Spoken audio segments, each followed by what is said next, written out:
So, what it do? It's your boy. Bag, nigga. Look, man. We got Kyrie Irving, man. Kyrie Irving clips been surfacing around, you know what I'm saying? He be doing this thing on Twitch, you know what I'm saying? Shout out to his Twitch. Make sure y'all go follow that, subscribe to that, all that. You dig what I'm saying? In this video, I think he gonna talk about what happened with the Brooklyn Nets. He also talked about Kobe Bryant, you know what I'm saying, defending his legacy and all that. If you don't know, you can look at my banner, you know what I'm saying? I got Kobe up there, big Kobe fan. Like, my favorite player of all time is Allen Iverson. It's because he was 6 foot, you know what I'm saying? All the things that he did, you know what I'm saying? Being from Virginia, like, just being close to home. That's my favorite player of all time. Next is Kevin Durant. Kevin Durant, being from the exact hood that I'm from, making it out, you know what I'm saying? But the thing is, Kevin Durant is 7 foot, so it's not a lot of 7-footers that's walking around that can do what he can do. You know what I'm saying? Allen Iverson was more of a, like, I can see myself doing what he's doing. Stephen Curry, I can see myself doing what he's doing, you know what I'm saying? Because I don't have to be a 7-footer to be able to do that. Now, talking about this Brooklyn Nets situation, at one point in time, as we all know as sports fans, they had Kyrie Irving, Kevin Durant, and James Harden all on the same team.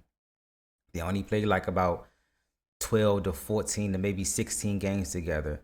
And those games, they was blowing teams out. Now, when Kyrie decided to leave Boston and to go to the Brooklyn Nets, I really didn't support that, but I knew why he was doing it. Because I don't think Boston was just a good fit for him. Knowing what we know now about Kyrie Irving and how he feel about certain things, I don't think Boston was the place for him.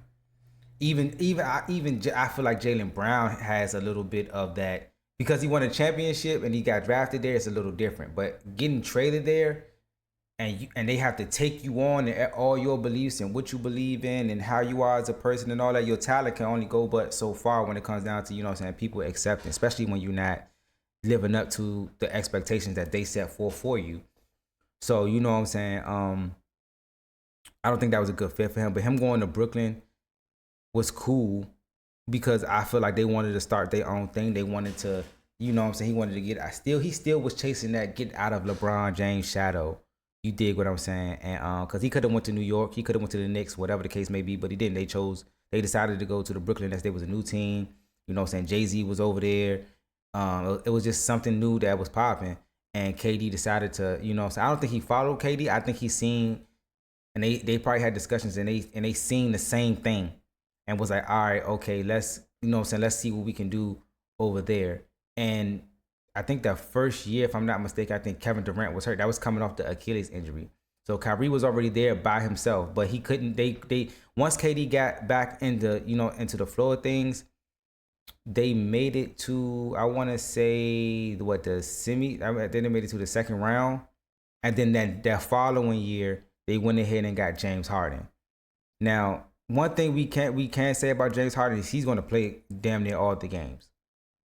That 2020 season, if I'm not mistaken, I think that was the COVID year, and that was a lot. Kyrie had a lot going on with the anti-cinematic thing, with the COVID thing. It was like one thing after another with Kyrie because he was just standing on what he believed in when it came down to, you know what I'm saying, things going on in real life outside of basketball. Now, Kevin Durant, we all know that he's the type that I just want to hoop. Even James Harden, he probably just, I just want to hoop. You know what I'm saying? James Harden has his off the court, you know what I'm saying, situations. But at the same time, we all know that when James Harden is locked in, he don't really miss a lot of games. He might not show up in some games, but he not going to miss a lot of games. He went out there and played with a strained calf, which is kind of like nowadays you really don't want to do because that leads to Achilles injuries like Tyrese Halliburton. But yeah, in this video right here, I know I'm rambling, but I just want to give y'all a synopsis of what's going on. If you don't know, you dig what I'm saying.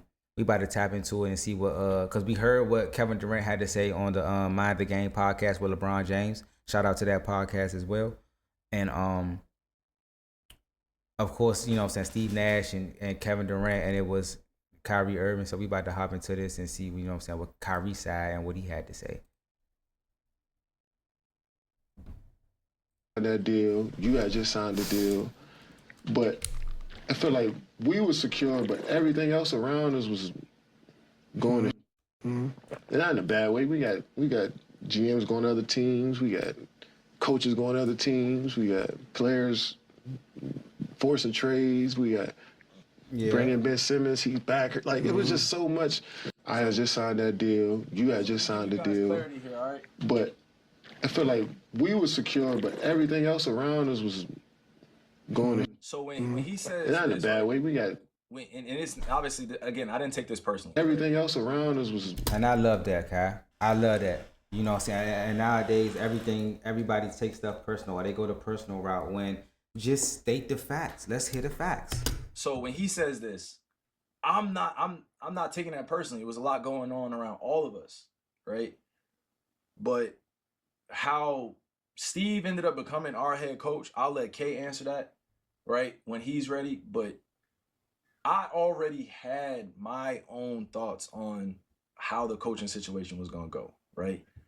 I felt like there were other candidates out there that could have definitely been our head coach that had championship experience. I think Steve had championship experience in his own way, in his role that he played in Golden State. But in So that's where the we can coach ourselves came from. terms of being a head coach, I had my own thoughts, right? And I'll get into that later in my documentary, but I'm just saying I had my own thoughts.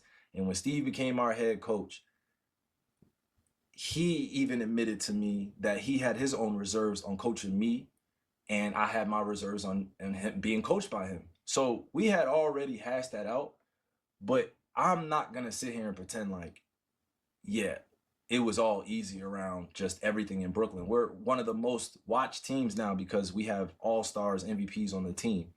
We are in New York City, in the media capital of the world. You just got to walk a little bit different. And I wasn't ready to walk that walk, and I don't know if I can't speak for them. I kind of got to push back a little bit because you chose Brooklyn. You knew that. You was there first. You chose Brooklyn though. Regardless if it's not the New York Knicks or not, you're still in New York. You chose Brooklyn. But there was a lot going on, just not within the team, but just Brooklyn in general, the Nets. Going in. You know, I didn't feel like it was going to shit, but I felt like there was just a lot of structural change happening that was very quick. And he's coming off an Achilles tear. You know what I'm saying? Yeah. He's coming off an Achilles tear, right? And he's trying to get back into who he is, and I'm like, I'm ready now. This was a season I had my 50-40-90 where Steve is head coach. You know what I'm saying? We're having a great season, but at the same time, you just don't have enough to get over the hump, which is KD, which is why KD went there. You dig what I'm saying? I feel like they never. I feel like KD a little bit. I feel like they should have never traded for James Harden because that team was deep before James Harden got there. You dig what I'm saying? It just so happened that his toe was on the line. Everything is just pretty much like easy, right? Everything's pretty much easy. Like everything's easy, everything's going. And then we trade for James, and everything starts, improving and things of that nature. But during that season, I had a breakdown where I went through some things at home, went through some family stuff that I had to address, right? And I ended up not going into work for a certain amount of time, and I got killed for that, right? And everybody was like, yo, where's Kai at? Where's Kai out? And then between that time, Karras, Jared Allen got traded, and others got traded. Torian got traded for James. Which I think that was a bad trade. You have enough. Kyrie and Kevin Durant is enough as superstars. I think they was being greedy because they looked at, you know what I'm saying, once KD got back and they got to that second round and they didn't get past the Milwaukee Bucks, they thought that they needed another superstar. That wasn't the case. They just needed more time to gel. They needed more time to get their chemistry together. I was following, wherever Kevin Durant go, I follow that team. I've been following him since the Warriors, since, you know what I'm saying, since OKC, since the Warriors, since the Brooklyn Nets, all the way to the Suns. Not for James, excuse me. We ended up trading Karras, Jared, and then we got James, right? And then it kind of just started, like, think about it. Think about when you get James, Kyrie, KD on one team, and then you add in all the other complementary pieces. It just, for your first year, your second year, that's impressive. You know what I'm saying? That's impressive.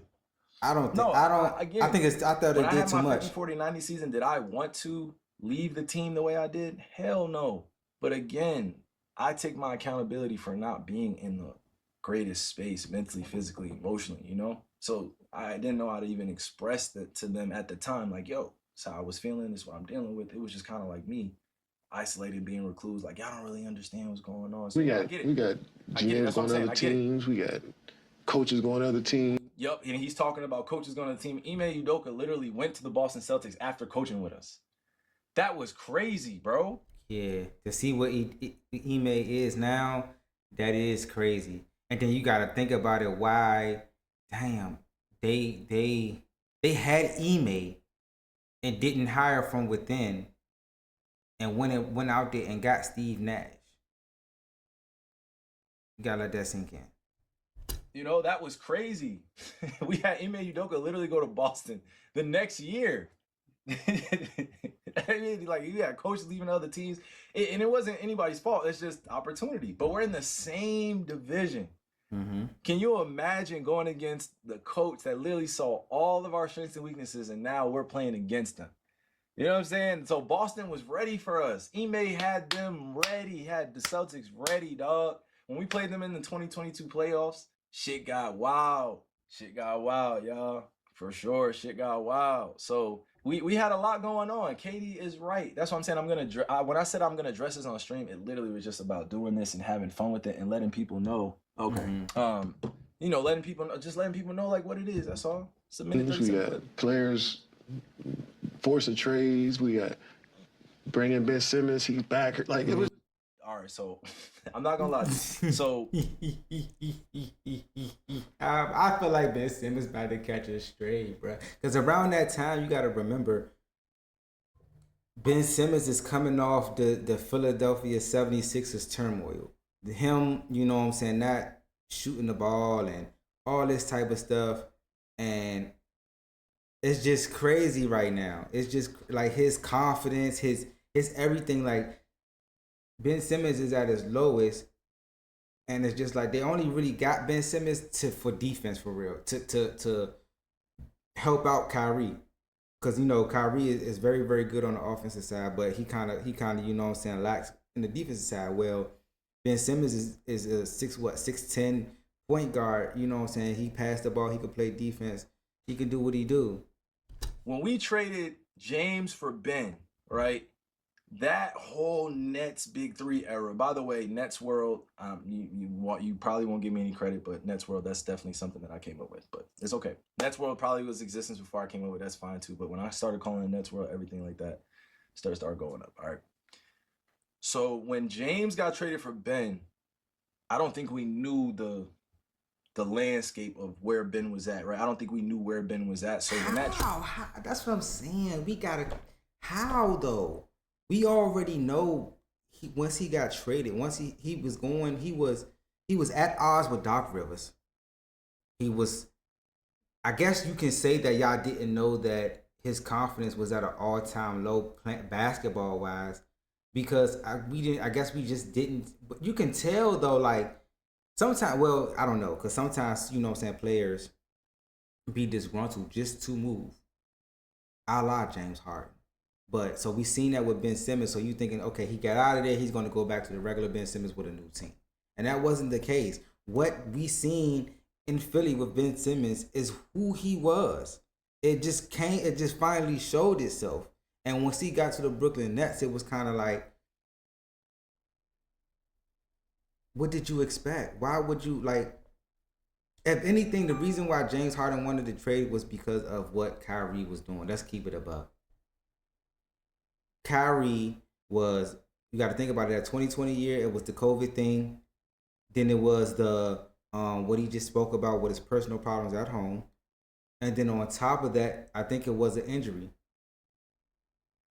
They only played almost like 16 games together. It's like, God, everywhere I go, it's always something. I'm in Houston, Chris Paul gets hurt.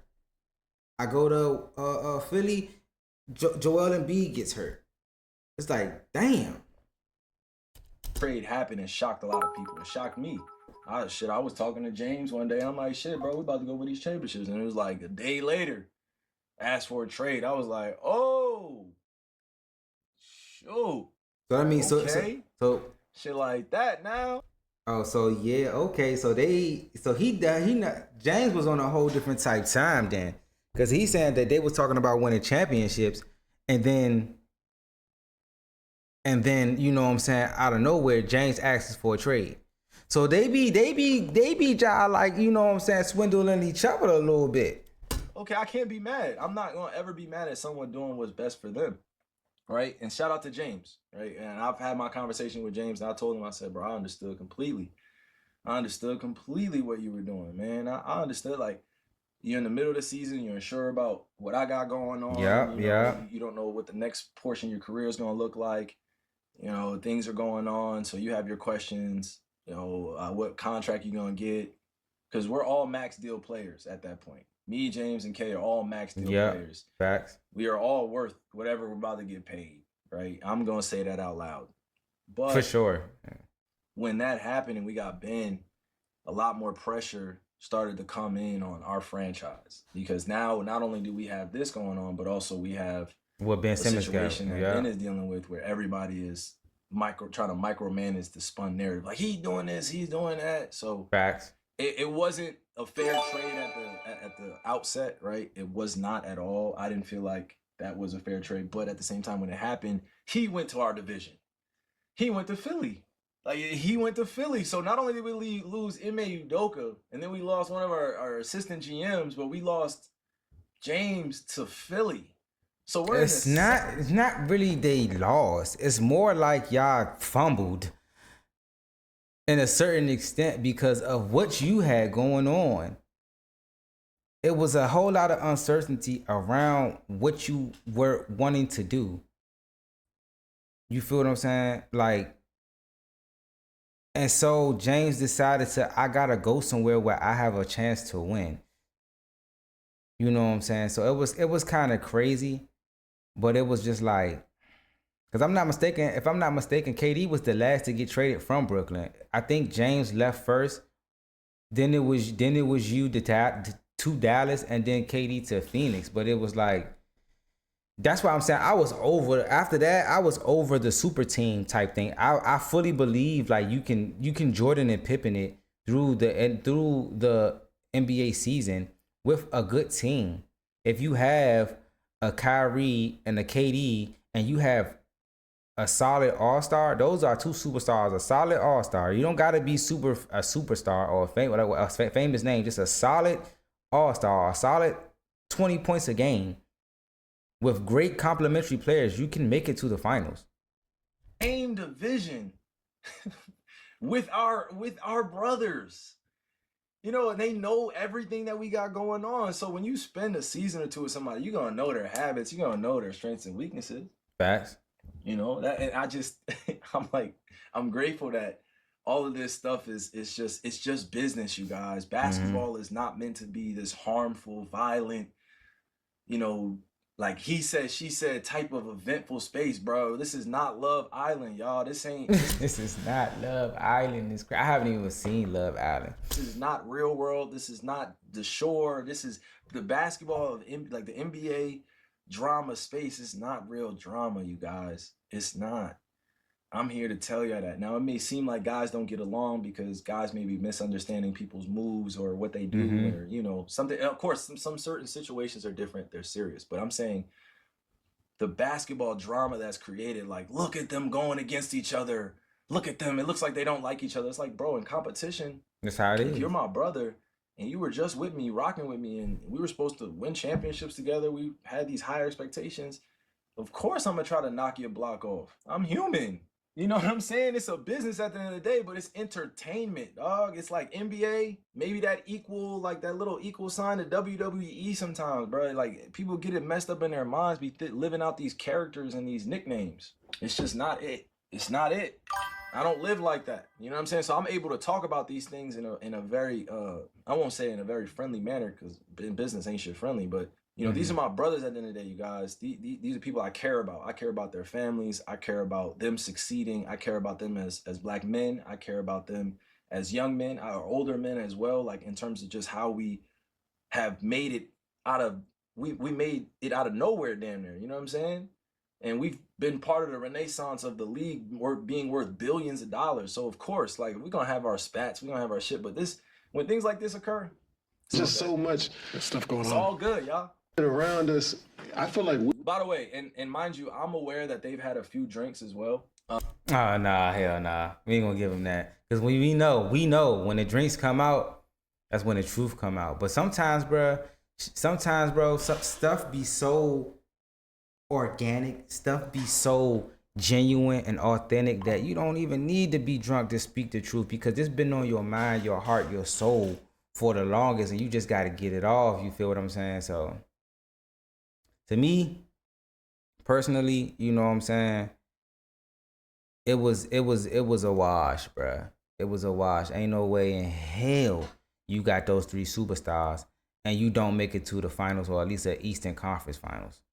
There was just so much going on. To be honest, it was so much going on with Kyrie.